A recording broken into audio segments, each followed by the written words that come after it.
are now awaiting a meeting between President Obama and House Democrats just a few hours from now. Amid word there is a growing sense of fear among Democrats facing re-election this year that has them putting distance between themselves and the president. Some even opposing his key positions on policies like health care, the Keystone Pipeline, and trade. Let's talk about it now with Christina Bellantoni, editor-in-chief at Roll Call, and Michael Warren, writer at the Weekly Standard. Michael, some of this bubbled up in some surprising places. Harry Reid, for instance, the leader of the Democrats in the Senate, is opposing the president over the president's trade policy that erupted last week.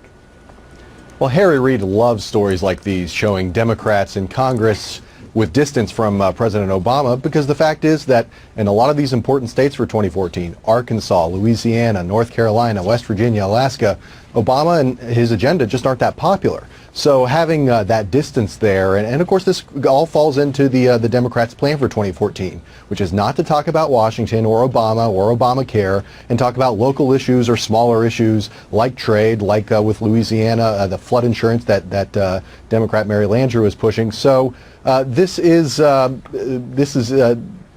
exactly what Democrats have been hoping for, and so that's why you're seeing all these stories sort of percolate to the top. Michael, we'll get control of that camera, we promise. Sorry about that. Christina, what about, the Democrats, I think, have been hoping that a lot of the issues with the rollout of Obamacare would be sort of fixed by the time the election comes around. That report we just heard from Jim Angle suggests that there are going to be millions of people perhaps kicked out of their insurance just in the months ahead of the upcoming elections. That's an issue that's not going to go away for Democrats and really for the president.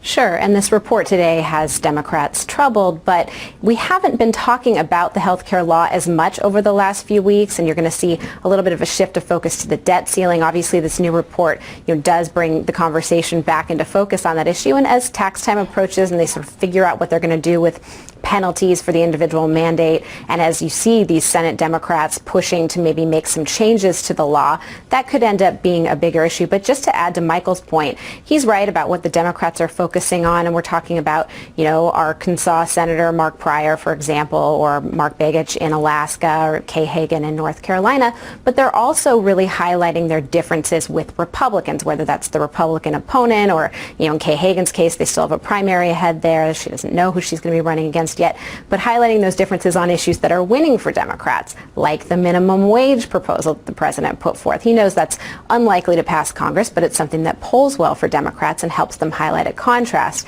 And also on women's issues, you're going to continue to see this be a focus in some of these races, and then that can get the attention away from health care. Michael, so much of the attention has been focused on the Senate and Democrats' prospects of holding it.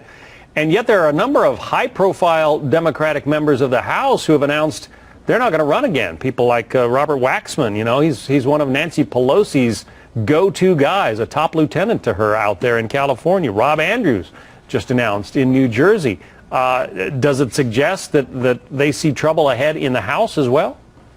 It does suggest that the Democrats have sort of given up on the House and are maybe putting all of their chips into holding on to the Senate, which they have a good shot of, especially if they can focus on some of those other issues that voters seem to agree with them on minimum wage. But again, let's think about how big Obamacare is going to be. You're looking at these conservative groups like Americans for Prosperity. They're spending millions of dollars not only on House races but also in Senate races, going after Kay Hagan for her support on Obamacare, for instance, in North Carolina. So that issue is really not going to go away for Democrats. They're going to have to hold on to these local issues or to some of these wedge issues that they can separate themselves from Obama and from the Republicans on.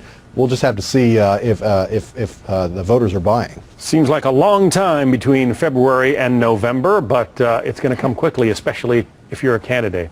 Thanks very much. Michael Warren, Christina Bellantoni, thank you. Thanks.